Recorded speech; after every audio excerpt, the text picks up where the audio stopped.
Muito bem, irmãos e ouvintes, estamos mais uma vez aqui para darmos sequência ao estudo da Palavra de Deus. Estamos vendo as parábolas de Mateus 13. São 7 parábolas, né?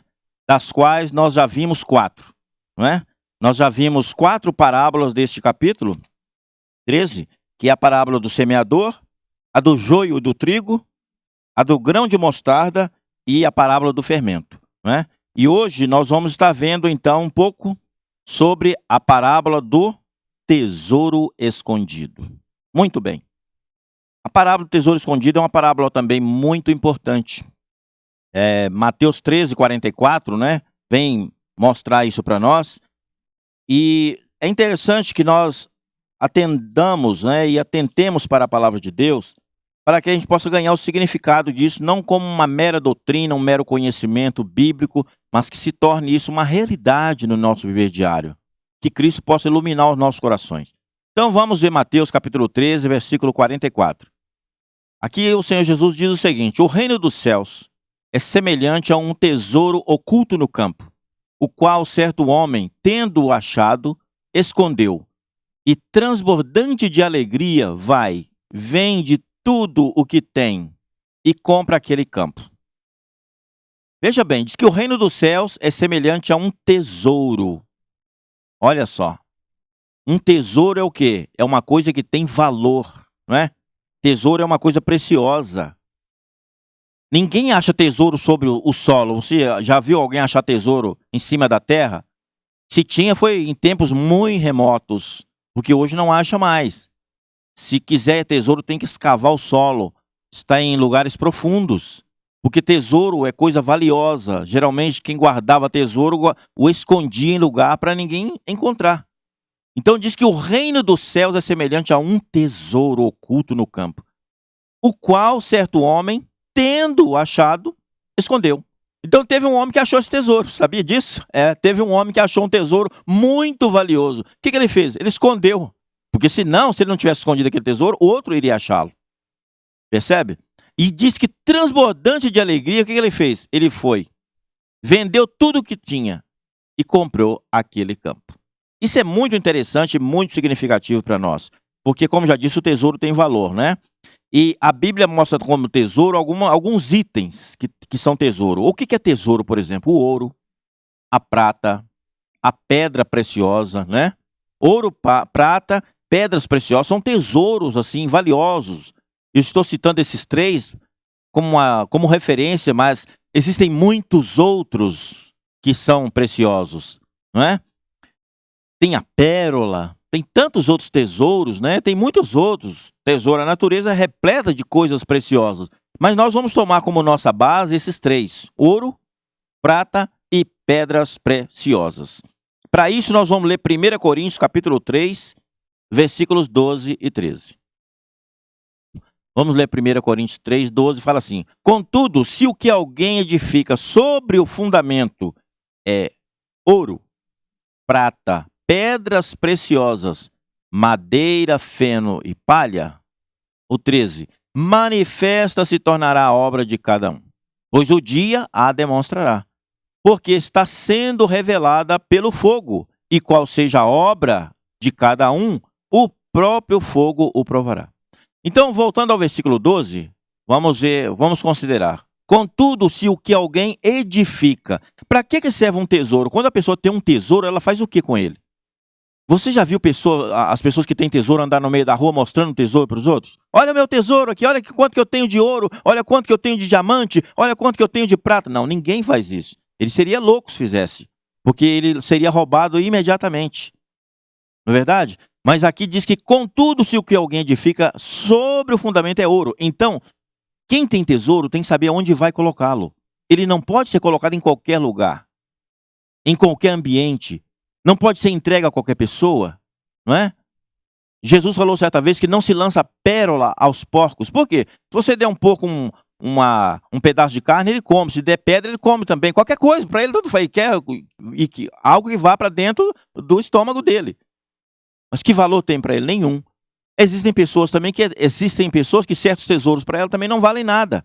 Por isso é que nós estamos vendo essas 7 parábolas de Mateus 13. Por quê? Porque no tempo de Jesus, Muitos ali iam até o Senhor para quê? Apenas para ouvir e ganhar conhecimento do que ele falava. Mas não tinha nenhum interesse nem na palavra que ele falava e nem nele mesmo. Jesus falou: vocês me honram com os lábios, mas o coração de vocês estão longe de mim. Então nós vemos, irmãos e ouvintes, que quando nós vamos ao Senhor, precisamos de ir ao Senhor para buscá-lo, para amá-lo, para extrair as riquezas da fé, da verdade, do amor que há em Cristo Jesus para nós e para que nós possamos ajudar aqueles que estão à nossa volta.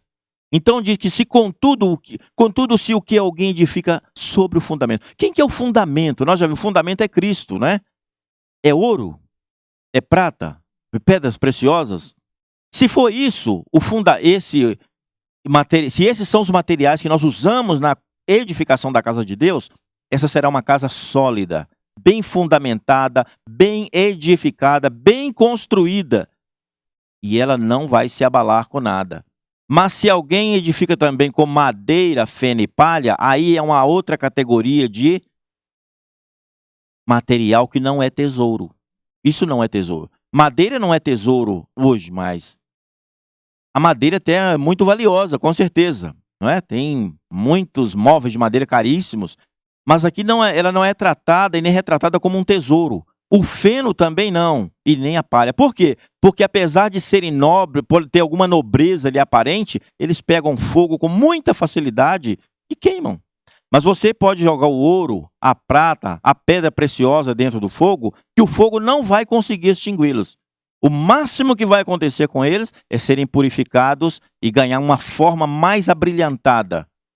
Isso representa o quê? Que quanto mais Cristo trabalhar na minha e na sua vida, mais úteis nós seremos para Ele. O grande problema muitas vezes é que o Senhor começa a trabalhar em nossa vida e nós não aceitamos.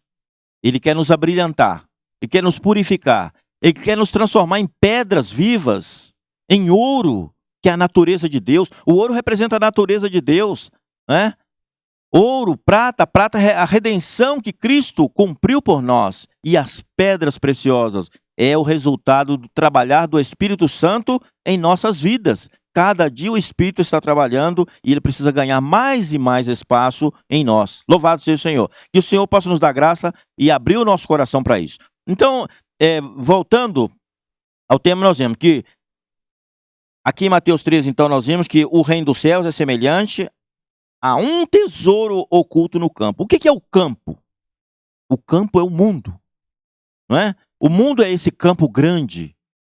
Quando Jesus veio a esse mundo, o que ele fazia? Lá em Mateus 4, o que ele fez? Antes dele veio João Batista, falando o quê? Arrependei-vos, porque está próximo o reino dos céus. Logo em seguida apareceu Jesus também, fazendo o mesmo que João estava, batizando. João batizava no Jordão. Jesus veio, apareceu também lá na mesma região, falou: arrependei-vos, porque está próximo o reino dos céus.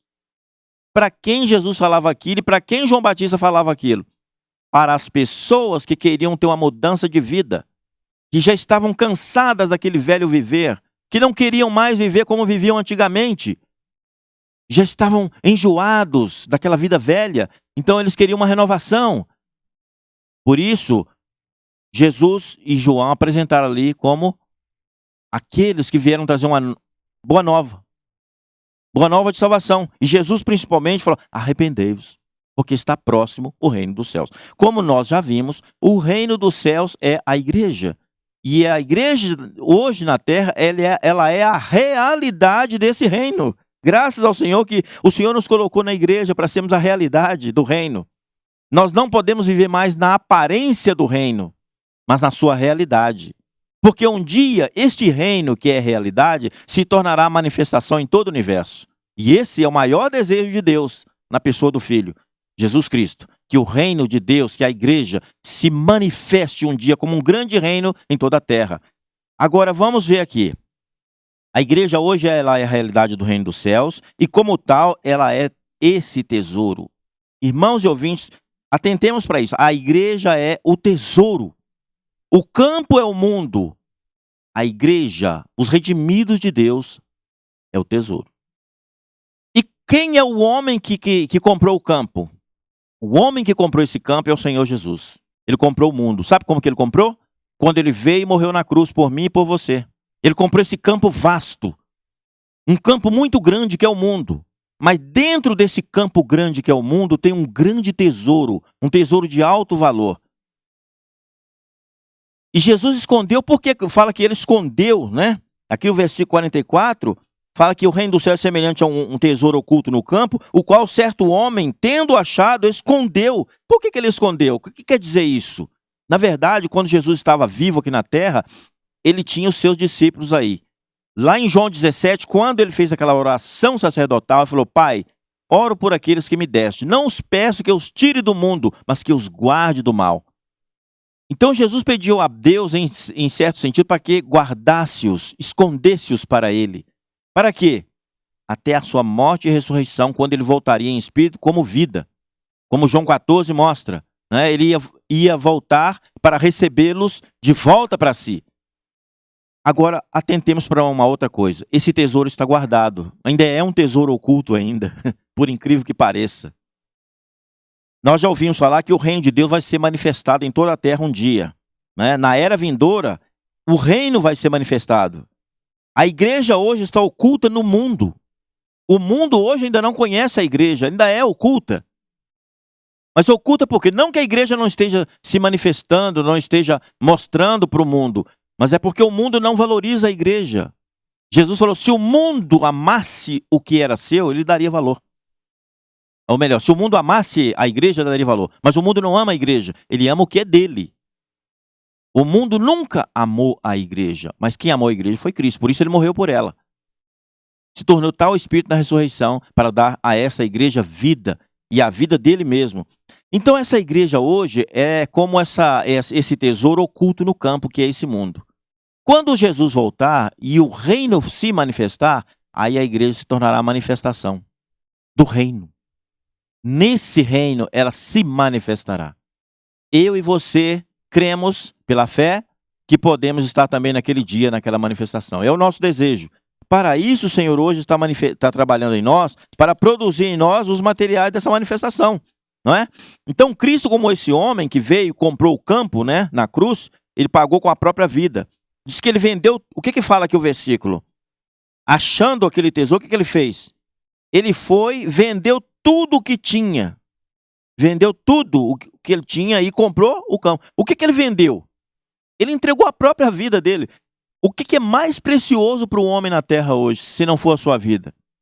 Você pode ser o homem mais rico do mundo, a mulher mais rica do mundo. Se você morrer agora, se você morrer amanhã, você não tem mais nada. Vai ficar tudo aí. Já era. Não tem nada. Jesus tinha a coisa mais preciosa, que era a vida dele. E ele entregou ela na cruz por mim e por você. Ele vendeu tudo. Vendeu o ser dele. Deu sua vida, sua natureza. Mas para que ele fez isso? Para em ressurreição ele resgatar para Deus o homem que caiu lá em Adão. Que perdeu essa vida, que perdeu essa natureza, esse direito de estar na presença de Deus. Caro irmão e ouvinte, realmente a obra de Cristo é muito preciosa. Nós precisamos valorizar o que Cristo fez por nós. Ele comprou o campo inteiro para ter um tesouro. Veja bem, o campo é muito grande. Como ele não sabe quem vai fazer parte desse tesouro, claro que ele sabe, né, hoje, mas ele comprou o campo, tem muitos que ainda não entraram e nem fazem parte desse tesouro, que pode depois ser incluído no tesouro e se tornar um tesouro. Então, ele resolveu comprar o campo inteiro. Tamanho era o valor do tesouro. Então você é uma pessoa muito importante para Deus. Você tem um valor imenso, algo imensurável, incalculável para Deus. Não joga a sua vida fora, não entregue a sua vida ao mundo, porque você vale muito para Deus. Por isso que Jesus comprou você com o precioso sangue na cruz, para que você pudesse ser esse tesouro, né? Paulo fala que em Timóteo que nós somos esses tesouros, né? Nós somos esse tesouro, ele fala também em Coríntios, tendo esse tesouro em vasos de barro. Então nós somos esse tesouro. O vaso é de barro, mas o tesouro que está dentro dele, que é Cristo, isso é muito importante. O importante é o tesouro. Não se preocupe com o vaso. Talvez o vaso não tenha tanta aparência, mas o que conta é o tesouro. E você é tal tesouro para Deus, isso é algo precioso. Louvado seja o Senhor. Então Jesus, quando ele veio a esse mundo, lá em João 1, versículo 11 e 12, o que fala ali em João, capítulo 1, versículo 11 e 12? Acompanhe na sua Bíblia para você ver. Veio para o que era seu, e os seus não o receberam. O 12. Mas a todos quantos o receberam, deu-lhes o poder de serem feitos filhos de Deus, a saber, aos que creem no seu nome. Caro irmão e caro ouvinte, essa é uma palavra muito crucial. Veio para o que era seu. Quando Jesus veio a esse mundo, ele tinha a intenção de primeiro ganhar os judeus. Veio para o que era seu. Os judeus é da linhagem de Jesus, da mesma raça. Mas os judeus não aceitaram. Veio para o que era seu. Mas os seus não o receberam. Por isso diz, mas a todos quantos o receberam, deu-lhes o poder de serem feitos filhos de Deus, a saber, aos que creem no seu nome. Então, depois da morte e ressurreição de Jesus, todos aqueles que creram no nome dele, e mesmo os que creram antes da morte e ressurreição, que foram salvos e que continuam sendo salvos até hoje, após a sua morte e ressurreição, e ele ter se tornado o Espírito, se tornaram esses filhos de Deus, se tornaram esse tesouro, não é? O campo está aí, o mundo, mas o Senhor está cada dia trazendo mais tesouro, mas tirando mais tesouro do campo e colocando na sua casa, né? Está colocando ali o depósito na sua casa, para quê? Para que haja a edificação, para que haja o edifício, para que haja o reino.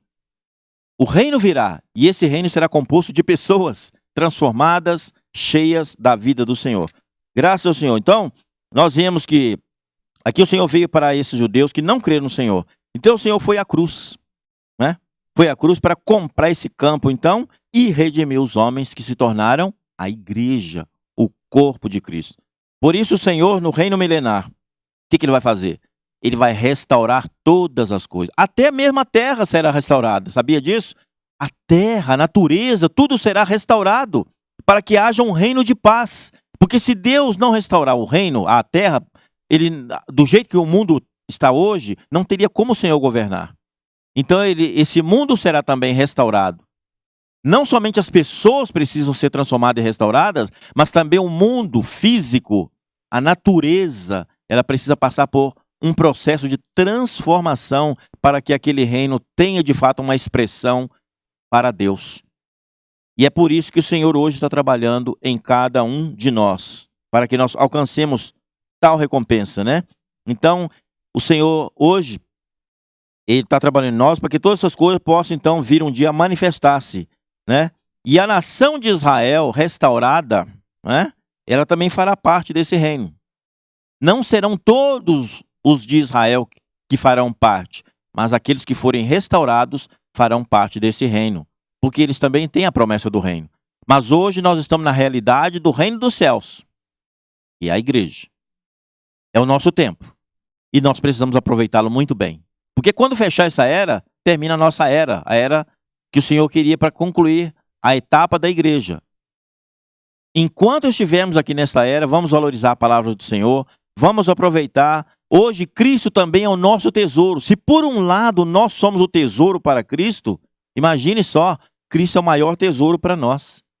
Na verdade, Ele é o maior tesouro que nós temos. É o Senhor. E Ele vem para mim e para você como uma palavra, como Espírito, como luz, como verdade, como amor, como justiça. O Senhor vem de muitas maneiras, como alimento. Ele falou que Ele é o pão da vida, né? Nós vimos nessas 4 primeiras parábolas que todas as 4 se relacionam com o quê? Com alimento.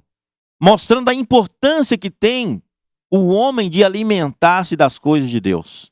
Da palavra, do Espírito, da vida. A partir dessa parábola que agora que nós estamos vendo, já não fala de alimento. Não é? Essa aqui fala do tesouro escondido. Muito bem. Nós veremos depois por que é que essas últimas 3 parábolas não falam mais de alimento. Elas falam de coisas mais específicas, né? A próxima parábola que nós vamos ver será da pérola, né? Na próxima mensagem falaremos sobre a parábola da pérola. E vamos ver também a sua importância dentro da palavra de Deus. Mas, irmãos e ouvintes, que o Senhor possa ganhar o nosso coração. Que a palavra nos ilumine, que cada dia nós possamos ganhar mais a impressão de Cristo em nosso viver. E que nós sejamos esses comprados que fazem parte deste tesouro, né? esse tesouro escondido, que nós possamos ser esse tesouro escondido para Cristo, que o mundo nunca nos veja de fato, mas que sejamos um tesouro para o Senhor. Fiquem na paz do Senhor Jesus e que Deus em Cristo vos abençoe. Amém.